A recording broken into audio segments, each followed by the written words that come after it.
கண்ணியத்துக்குரியவர்களே, இன்று உலகம் முழுக்க கவலையாலும் பிரச்சனையாலும் சோதனைகளாலும் மன விரக்திகளாலும் வாழ்க்கையின் விரக்திகளாலும் மரணத்தை எண்ணி வாழக்கூடிய வாழ்வைத்தான் பலர் வாழக்கூடிய சூழ்நிலையை நாம் பார்க்கிறோம்.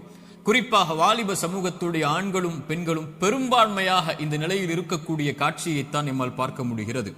அல்லாஹுடைய தூதர் ஸல்லல்லாஹு அலைஹி வஸல்லம் இந்த காலம் மறுமை நெருங்கும் போது வரும் என்று சொன்னார்கள். மனிதர்களுடைய இறுதி காலம் நெருங்கும் போது மன்னரைகளை பார்த்து மனிதர்கள் சொல்லுவார்கள், நீங்கள் இருக்கக்கூடிய இடத்தில் நாங்கள் இருக்க வேண்டுமே என்று. மரணித்தவனை பார்த்து உயிர் உள்ளவன் மரணிக்க வேண்டும் என்று ஆசைப்படுவான் என்று அல்லாஹுடைய தூதர் ஸல்லல்லாஹு அலைஹி வஸல்லம் அவர்கள் சொன்னார்கள். இப்படி மரணத்தை எண்ணி கவலையாலும் பிரச்சனைகளாலும் சோதனைகளாலும் நெருக்கடிகளாலும் வாழக்கூடிய வாழ்வை இறுதி சமூகம் சந்திக்கும் என்று அல்லாஹுடைய தூதர் ஸல்லல்லாஹு அலைஹி வஸல்லம் அவர்கள் சொன்னார்கள். இன்று இதற்காக மருத்துவமனைகள் உருவாகிவிட்டது, இதற்காக மருத்துவர்கள் உருவாகிவிட்டார்கள். இதுவே மிகப்பெரிய ஒரு அம்சமாக சமூகத்தில் மாறிக்கொண்டிருக்கிறது. இப்படி சோதனையான காலத்தில் நீங்கள் சோதனைகளை சந்தித்துக் கொண்டிருந்தால், நோயால், செல்வ இழப்பால், கண்ணிய இழப்பால், அல்லது வாழ்க்கையின் நெருக்கடிகளால், உறவுகளுடைய பிரிவால், இது போன்ற எந்த சோதனையில் நீங்கள் சிக்குண்டிருந்தாலும் இந்த செய்தியை செவிதாழ்த்தி கேளுங்கள். இந்த சோதனைகளில் நீங்கள் தனியாக இல்லை, உங்களுடைய இறைவன் உங்களோடு தான் இருக்கிறான். மீண்டும் சொல்கிறேன், இந்த சோதனைகள் எதுவாயினும் கவலை கொள்ளாதீர்கள், நீங்கள் தனியாக இல்லை, இறைவன் உங்களோடு தான் இருக்கிறான். அந்த செய்தி தான் நான் இப்போது உங்களுக்கு சொல்லக்கூடிய செய்தி. குர்ஆன் சொல்லுகிறது, வனப்லூக்கும் பிஷ்ஷர்ரி வல் கைரி ஃபித்னா. அல்லாஹ் நலவிலும் தீயதிலும் சோதனைகளை கொடுப்பான். இறைவனை பொறுத்தவரை நலவை இறைவன் கொடுப்பதும் ஒரு தீயதை உங்களை அணுக வைப்பதும் இரண்டும் இறைவனை பொறுத்தவரை சோதனைதான். உலகத்தை படைத்து மனிதர்களை இந்த உலகத்திலே அனுப்பும் போதே இறைவன் கூறிவிடுகிறான், வலனப்லுவன்னக்கும், நிச்சயமாக திட்டமாக நான் உங்களை சோதித்தே தீருவேன். பசியை கொண்டு சோதிப்பேன், பயத்தை கொண்டு சோதிப்பேன், செல்வ இழப்புகளை கொண்டு சோதிப்பேன், தொழிலின் நஷ்டத்தை கொண்டு சோதிப்பேன், உயிரிழப்புகளை கொண்டு உங்களை நான் சோதிப்பேன் என்று இறைவன் சோதித்தே தீருவான் என்று கூறிதான் மனித இனத்தை இந்த பூமியிலேயே அனுப்பி இருக்கிறான். இந்த பூமியிலேயே சோதனைகளில் இருந்து நீங்கி ஒரு சமூகம் வாழ வேண்டும் என்றால் அவர்கள் யாராக இருப்பார்கள் தெரியுமா? நபிமார்கள், இறை தூதர்கள். ஆனால் அந்த இறை தூதர்கள் தான் இந்த பூமியிலேயே அதிகம் சோதிக்கப்பட்டவர்கள். சோதனை எனக்கும் உங்களுக்கும் மட்டும் இறைவனால் கொடுக்கப்படுவதல்ல, நபிமார்கள் தான் இந்த உலகத்திலே சோதனை கொடுப்பதற்கு முதலாவதாக இறைவனால் தேர்ந்தெடுக்கப்படுபவர்கள். குர்ஆன் சொல்லுகிறது, நபிமார்கள் நிராசை அடைந்து நாங்கள் பொய்ப்பிக்கப்பட்டு விட்டோம் என்று எண்ணும் அளவிற்கு அவர்கள் நிராசை அடையும் போதுதான் அந்த சோதனையால், அந்த சிரமங்களால், அந்த கஷ்டங்களால் இறைவன் அவர்களுக்கு வெற்றியை அளிப்பான் என்று குர்ஆன் சொல்லுகிறது. இறை தூதர் ஸல்லல்லாஹு அலைஹி வஸல்லம் அவர்களிடத்திலே கேட்கப்பட்டது, இந்த பூமியிலேயே அதிகமாக சோதனைக்கு உள்ளாக்கப்பட்டவர்கள் யார் என்று. அல்லாஹ்வின் தூதர் ஸல்லல்லாஹு அலைஹி வஸல்லம் அவர்கள் சொன்னார்கள், நபிமார்கள். அவர்களுக்கு பிறகு நல்லவர்கள், அவர்களுக்கு பிறகு அவர்களை பின்தொடர்பவர்கள் என்று அல்லாஹ்வுடைய தூதர் ஸல்லல்லாஹு அலைஹி வஸல்லம் அவர்கள் சொன்னார்கள். மனிதர்களுடைய எல்லோருடைய வாழ்க்கையிலும் இந்த எல்லா சோதனைகளும் பொதுவானது. நானும் நீங்களும் மட்டும் சோதனையில் உள்ளாக்கப்படுவதில்லை என்ற நியதியை நாம் புரிந்து கொள்ள வேண்டும். நமது வலதுபுறம் இடதுபுறம் இருக்கக்கூடிய எல்லோர்களும் சோதிக்கப்படுகிறார்கள். இப்போது பாருங்கள், பலஸ்தீனிலே முஸ்லிம்கள் படக்கூடிய பிரச்சனைகள், அவர்கள் சந்திக்கக்கூடிய சிரமங்கள், அவர்கள் சந்திக்கக்கூடிய உயிரிழப்புகள், பசியால் வாழக்கூடிய மனிதர்கள் நமக்கு முன்னால் வாழ்ந்து கொண்டிருக்கிறார்கள். தண்ணீர் கிடைக்காமல் தாகத்திலே கடல் நீரை குடிக்கக்கூடிய மக்கள் இன்று பலஸ்தீனிலே உண்டு. பசியால் புல்லை, விலங்கினங்களுடைய கழிவை சாப்பிடக்கூடிய மக்களாக இன்று பலஸ்தீன் மக்கள் பசியால் தாகத்தால் வாடுகிறார்கள். மனைவி இல்லை, குழந்தைகள் இல்லை, கணவன் இல்லை, உறவுகள் இல்லை. ஒரு கடைக்கு சென்று திரும்பி வந்த பெண்ணுக்கு குடும்பம் முழுக்க மண்ணில் புதைந்திருக்கிறது. அவர்களுக்கு உணவுக்கு வாய்ப்பில்லை, தண்ணீருக்கு வாய்ப்பில்லை, ஒதுங்குமிடத்திற்கு வாய்ப்பில்லை, பாதுகாப்பிற்கு வாய்ப்பில்லை. அவர்கள் தொழுவதற்கு மஸ்ஜிதுகள் இல்லை பலஸ்தீனில். இந்த சோதனைகளுக்கு முன்னால் எல்லாம் என்னையும் உங்களையும் நிறுத்தி பாருங்கள். நம் சோதனைகள் எல்லாம் ஏமாத்திரும். என்ன அளவு சோதனைகளை சந்திக்கிறோம். இப்படி மனித இனத்தில் அல்லாஹ் அவன் நாடியவர்களை அவன் நாடிய அளவு சோதனைகளை கொடுத்து நெருக்கிக் கொண்டே இருப்பான். இந்த சோதனையில் இருக்கக்கூடிய எனக்கும் உங்களுக்கும் குர்ஆனும் சுன்னாவும் சொல்லக்கூடிய மருந்துகள் என்ன தெரியுமா? முதலாவது மருந்து எடுத்துக்கொள்வோம், அல் ஈமானு பில் கதரி கைரிஹி வ ஷர்ரிஹி. நன்மையாயினும் தீயதாயினும் எதுவாயினும் என் இறைவனின் புறத்திலிருந்துதான் என்னை வந்தடைகிறது. அவன் இந்த சோதனை வருவதற்கு முன்னதாகவே அந்த விதியை நிர்ணயித்திருக்கிறான், அதை அறிந்திருக்கிறான். அந்த சோதனை எனக்கு வருகிறது, இதன் மூலமாக இறைவன் என்னை சுத்தப்படுத்த, என் அந்தஸ்தை உயர்த்த நாடுகிறான், அல்லது என்னை நான் செய்யும் பாவங்களால் தண்டிக்க நாடுகிறான். இதை பின்னால் விளக்குகிறேன். ஆனால் ஒரு முஃமின் சோதனைகள் வரும்போது அவனுடைய உள்ளத்தில் பதிய வைக்க வேண்டிய முதல் அம்சம், இதை என் இறைவன் அறிந்திருக்கிறான். வமா தஸ்குது மின் வரகத்தின் இல்லா யஅலமுஹா. இந்த உலகத்தில் இருந்து ஒரு மரம், அந்த மரத்தில் இருந்து ஒரு இலை கீழே விழ முடியாது, என் இறைவனுடைய நாட்டம் இல்லாமல், கல்வி இல்லாமல். இதை அறிந்த இறைவன் என் சோதனையை அறியாமல் இருப்பானா? எனக்கு வரக்கூடிய நோயை, செல்வ இழப்பை, கஷ்டங்களை, சிரமங்களை, பிரிவை என் இறைவன் அறியாமல் இருப்பானா? அல்லது நாம் இன்று உலகத்திலே பார்க்கக்கூடிய எல்லா சோதனைகளையும், பலஸ்தீனில் என்னுடைய சமூகம் படக்கூடிய சிரமங்களை, கஷ்டங்களை, சோதனைகளை, அந்த இரத்தங்களை, அந்த உயிரிழப்புகளை, அந்த பிரிவுகளை, அந்த ஓலங்களை இறைவன் அறியாமல் இருப்பானா? இறைவன் அனைத்தையும் அறிந்திருக்கிறான். ஆனால் அவனுக்கென்று ஒரு நியதி இருக்கிறது, அவனுக்கென்று ஒரு வழிமுறை இருக்கிறது. இந்த சமூகத்தை தூய்மைப்படுத்துவதற்கும், இந்த சமூகத்திற்கு அவன் பாவங்களின் காரணமாக தண்டனைகளை கொடுப்பதற்கும். அல் ஈமானு பில் கதரி வல் கைரிஹி வ ஷர்ரி, நன்மை தீமை அனைத்தும் இறைவனின் புறத்திலிருந்து வருகிறது. அவன் நாடியதால் தான் இது என்னை வந்தடைந்திருக்கிறது என்பதை முதலில் ஒரு முஃமின் ஏற்றுக்கொள்ள வேண்டும். இரண்டாவது மருந்து, இறை நினைவை உள்ளத்திலே கொண்டு வர வேண்டும். இறைவனை உள்ளம் நினைக்க தயாராக வேண்டும். உள்ளத்தின் நோய்க்கு மிகப்பெரிய மருந்து அலா பிதிக்ரில்லாஹி தத்மஇன்னுல் குலூப். உள்ளத்தின் நிம்மதியை அல்லாஹ் திக்ரில் வைத்திருக்கிறான், அவனுடைய நினைவில் வைத்திருக்கிறான். ரப்பை ஒருவன் சோதனையில் நினைத்தால், ஃபத்குருனி ஃபத்குரூனி அத்குருக்கும், ஃபத்குரூனி அத்குருக்கும், என்னை நினையுங்கள். ரப்பு சொல்லுகிறான், உங்களை படைத்தவன் சொல்லுகிறான், உங்களை பரிபாலிப்பவன் சொல்லுகிறான், அத்குருக்கும், உங்களை நான் நினைக்கிறேன். அல்லாஹ் அக்பர். அல்லாஹ் நினைத்து விட்டால் உங்களுடைய சோதனைகள் எல்லாம் எம்மாத்திரம் அவனுக்கு நீக்குவதற்கு. உங்கள் நோயில் இறைவன் உங்களை நினைத்து விட்டால் அவனை தவிர வேறு யார் உங்களுக்கு மருந்தை கொடுத்து அந்த நோயை நீக்க முடியும்?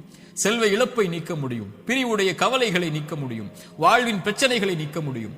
அல்லாஹ்வுடைய தூதர் ஸல்லல்லாஹு அலைஹி வஸல்லம் சொன்னார்கள், அல்லாஹ் கூறுவதாக, ஒரு அடியான் என்னை எப்படி நினைக்கிறானோ அது போன்றே நானும் அவனை நினைக்கிறேன். அவன் என்னை நினைத்தால் நான் அவனோடு இருந்து விடுகிறேன்.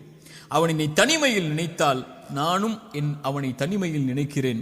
அவன் ஒரு கூட்டத்தில் என்னை நினைவு கூர்ந்தால் அவன் நினைவு கூறக்கூடிய கூட்டத்தை விட சிறந்த கூட்டத்தில் நான் அவனை நினைவு கூறுகிறேன் என்று அல்லாஹ்வுடைய தூதர் ஸல்லல்லாஹு அலைஹி வஸல்லம் அல்லாஹ் கூறுவதாக சொன்னார்கள். அவன் தனிமையில் அவன் நினைத்தால் என்னை, நான் அவனை தனிமையில் நினைக்கிறேன். என்னை நினைத்தால் நான் அவனோடு தான் இருக்கிறேன் என்று அல்லாஹ் கூறுகிறான். அல்லாஹ் உங்களோடு இருந்தால் ஏன் கவலை? அல்லாஹ் உங்களோடு இருந்தால் ஏன் பிரச்சனைகள்? அல்லாஹ் உங்களோடு இருந்தால் ஏன் சிரமங்கள்? அல்லாஹ்வை நேசிக்கக்கூடிய அடியார்களுக்கு லா ஹவுஃபுன் அலைஹிம் வலா ஹும் யஹ்ஸனூன், அவர்கள் கவலை கொள்ள மாட்டார்கள், அவர்கள் பயம் கொள்ள மாட்டார்கள். அவர்களுடைய உள்ளம் அல்லாஹ்வின் நினைவால் நிரம்பி இருக்கும் போது இறைவன் கொடுத்த கவலை, இறைவன் கொடுத்த சோதனை, அவன் எனக்கு ஒன்றை நாடுகிறான், இதில் நான் நலவை முயற்சி செய்து முன்னேறுகிறேன், என்ன சோதனையாயினும் அவன் எனக்கு நீக்குவான் என்ற நம்பிக்கையில் ஒரு முஃமின் முன்னேறுவான். ஒரு பாவி இறைவனை குறை கூறி பின்னால் வந்து விடுவான், இறைவனை மறந்து பின்னால் சென்று விடுவான், இறைவனை ஏசி அல்லது சபித்து நீ எல்லாம் இறைவனா என்று சோதனையில் அவனை தூற்றிவிட்டு பின்னால் வந்து விடுவான். ஒரு முஃமின் அவனை அதிகம் நினைவு கூறுவதற்கு தயாராகுவான். மூன்றாவது துஆ, அவனை அழைக்க வேண்டும், நினைத்த இறைவனை அழைக்க வேண்டும். அழைப்பதுதான் சோதனைகளை நீக்கும். கரம் ஏந்தி உங்களுடைய சோதனைகளை முறையிட்டு நீங்கள் அல்லாஹ்வை அழைக்காமல் சோதனை நீங்கும் என்று நினைப்பது பகலில் கனவு காண்பதுதான், நடக்கவே நடக்காது. இறைவனை அழைத்தால் தான் சோதனைகள் நீங்கும். நபிமார்கள் அழைத்தார்கள், நபி யூனுஸ் அழைத்தார்கள், அல்லாஹ்வை லா இலாஹ இல்லா அன்த சுப்ஹானக் இன்னி குன்து மினல் ஸாலிமீன். உறவுகளை விட்டு நீங்கி, உலகத்தை விட்டு நீங்கி செய்த ஒரு சிறிய தவறால் மீன் வயிற்றில் அகப்பட்டு இருளில் கிடக்கக்கூடிய ஒரு நபி, அவர்களுக்கு தெரியும் இந்த இருளில் இருந்து யாரும் என்னை நீக்க முடியாது, என்னை விளக்கி கொண்டு வர முடியாது, மீன் வயிற்றுடைய இருள் சூழ்ந்திருக்கிறது, உங்களுடைய வாழ்க்கையும் இருளால் சூழப்பட்டிருந்தால் அல்லாஹ்வுடைய தூதர் சொன்னார்கள், யூனுஸ் அழைத்த அந்த பிரார்த்தனையை நீங்களும் அழையுங்கள், அல்லாஹ் உங்களையும் அந்த பிரச்சனையில் இருந்து நீக்குவான். லா இலாஹ இல்லா அன்த சுப்ஹானக், வணக்கத்துக்குரிய இறைவனை, உன்னை தவிர வணங்கத் தகுதியானவன் யாரும் இல்லை, நீ பரிசுத்தமானவன். இன்னி குன்து மினல் ஸாலிமீன், நான் அநீதம் செய்பவன் யா அல்லாஹ், அநீதத்திற்கு உள்ளானவன் யா அல்லாஹ், எனக்கு இந்த சோதனைகளை நீக்கு யா அல்லாஹ் என்று அவன் கேட்பான். அல்லாஹ் அந்த சோதனையை நீக்குவான். நான் செய்த பாவத்தால் எனக்கு இந்த சோதனை என்றால் இதோ விடுகிறேன் யா அல்லாஹ், நீக்கு யா அல்லாஹ். நபி யூனுஸ் அழைத்தார், அல்லாஹ் நீக்கினான். நபி மூசா அழைத்தார், அல்லாஹ் நீக்கினான். நபி இப்ராஹிம் அழைத்தார்கள், அல்லாஹ் நீக்கினான். நபி தாவூத் அழைத்தார்கள், அல்லாஹ் நீக்கினான். நபி நூஹ் அழைத்தார்கள், அல்லாஹ் நீக்கினான். நபி ஜக்கரியா அழைத்தார்கள், அல்லாஹ் நீக்கினான். நபி அய்யூப் அழைத்தார்கள், அல்லாஹ் நீக்கினான். முஹம்மது ரசூலுல்லாஹ் ஸல்லல்லாஹு அலைஹி வஸல்லம் அழைத்தார்கள், அல்லாஹ் நீக்கினான். நாம் அழைத்தோமா அல்லாஹ்வை? நாம் கேட்டோமா அல்லாஹ்விடத்தில்? நாம் முறையிட்டோமா, யா அல்லாஹ் இந்த சோதனையால் சிரமப்படுகிறேன், அவதிப்படுகிறேன், கஷ்டப்படுகிறேன், இன்னல் படுகிறேன், கண்ணீர் வடிக்கிறேன், எனக்கு இந்த சோதனையை நீக்கு யா அல்லாஹ். என் பாவத்தின் மூலமாக வந்திருந்தால் இதோ இந்த பாவங்களை விட்டு விலகி வருகிறேன் யா அல்லாஹ், என் கவலையை நீக்கு என்று கேட்டிருக்கிறோமா? அல்லாஹ்வுடைய தூதர் ஸல்லல்லாஹு அலைஹி வஸல்லம் ஒரு நபித்தோழரை பார்க்கிறார்கள். பள்ளியில் தொழுகை அல்லாத நேரத்தில் அவரை பார்த்து கேட்டார்கள், ஏன் தோழரே பள்ளிக்கு வந்திருக்கிறாய் இந்த நேரத்தில்? அவர் சொன்னார், யா ரசூலல்லாஹ், கடன், யா ரசூல் அல்லாஹ், கவலைகள். உள்ளம் நிரம்பி இருக்கிறது அல்லாஹ்வின் தூதரே. அல்லாஹ்வுடைய தூதர் ஸல்லல்லாஹு அலைஹி வஸல்லம் சொன்னார்கள், நான் உனக்கு ஒரு துஆவை சொல்லித் தருகிறேன், அதை நீ ஓதினால் அல்லாஹ் ரப்புல் ஆலமீன் உனக்கு இந்த சோதனைகளில் இருந்து வெளியேறக்கூடிய வாய்ப்பை அல்லாஹ் ரப்புல் ஆலமீன் உனக்கு தருவான். என்ன அல்லாஹ்வின் தூதரே அந்த பிரார்த்தனை? அல்லாஹும்ம இன்னி அஊது பிக மினல் ஹம்மி வல் ஹஸன். அல்லாஹும்ம இன்னி அஊது பிக மினல் ஹம்மி வல் ஹஸன். யா அல்லாஹ், என்னுடைய துக்கம், என்னுடைய எதிர்காலம் என்ன ஆகப் போகிறது, நான் எதை நோக்கி செல்லப் போகிறேன், என்னுடைய வருமானம் என்ன ஆகப் போகிறது, இவ்வளவு கஷ்ட இழப்புகளை சந்தித்து விட்டேனே, இனிமேல் என்ன ஆகப் போகிறது என்ற கவலையில் இருந்தால் யா அல்லாஹ் அந்த துக்கத்தை நீக்கு யா அல்லாஹ். எதிர்கால கவலைகளை பற்றிய கவலையை உள்ளத்திலிருந்து நீக்கு யா அல்லாஹ்.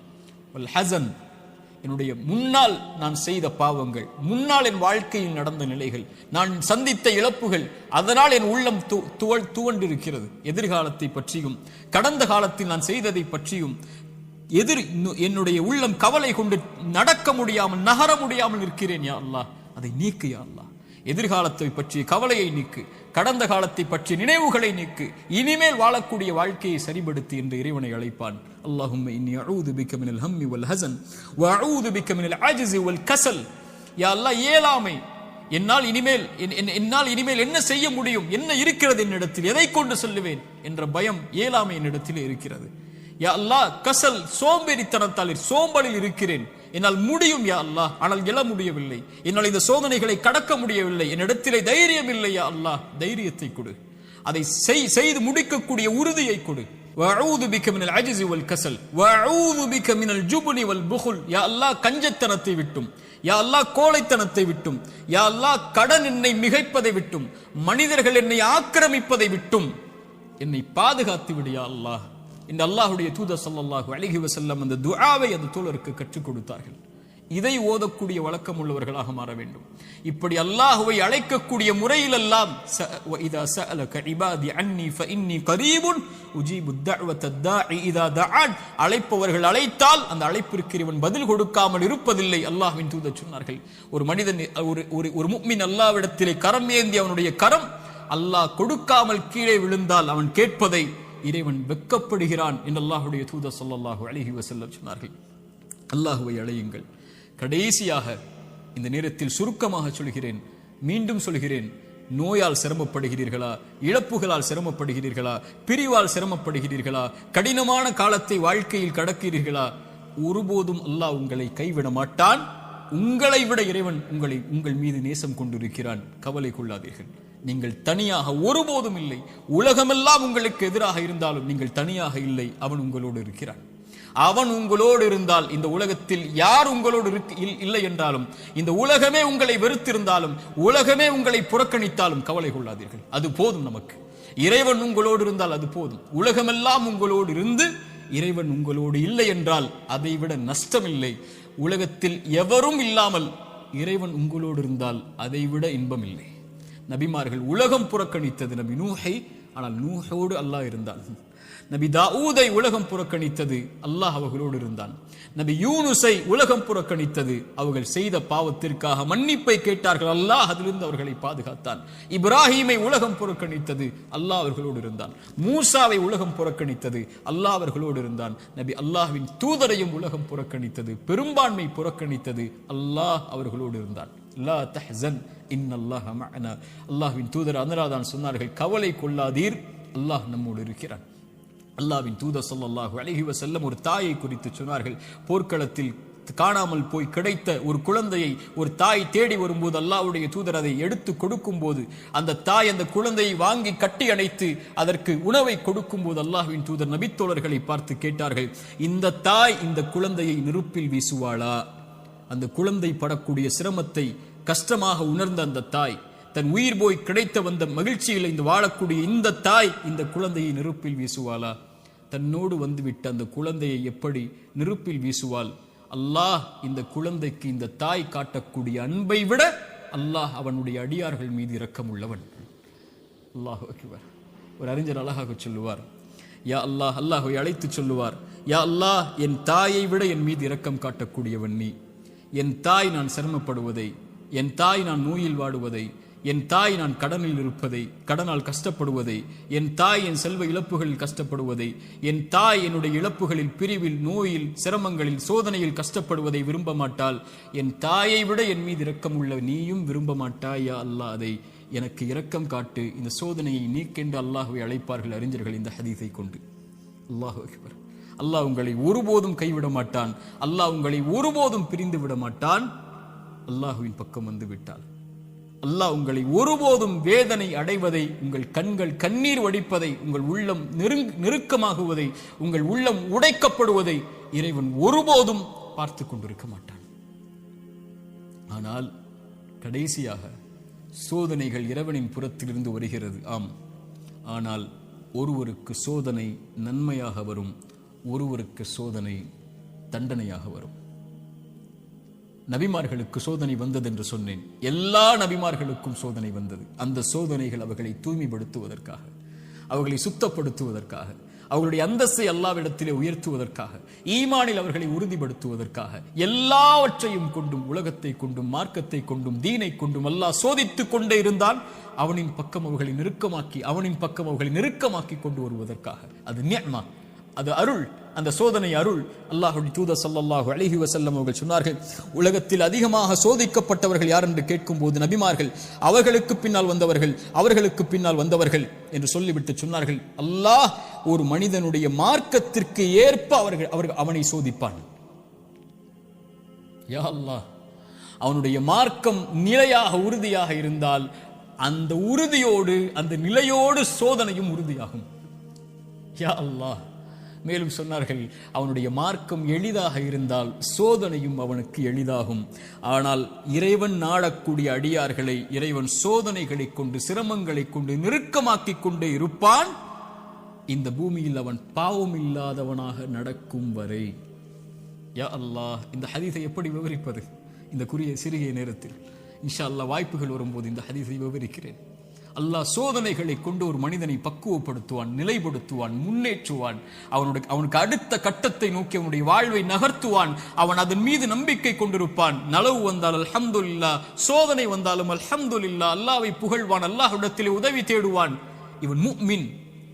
ஆனால் பாவி, இறைவன் சோதனையை கொடுத்தால் அல்லாஹ்வை விட்டு விலகுவான், சோதனையை கொடுத்தால் பாவங்களை நோக்கி செல்லுவான், சோதனையை கொடுத்தால் இறைவனை மறந்து விடுவான். அது நலவின் சோதனையாக இருந்தாலும் பாவத்தின் சோதனையாக இருந்தாலும். இந்த குர்ஆனின் எச்சரிக்கை மிக்க இந்த வசனத்தை கேளுங்கள்.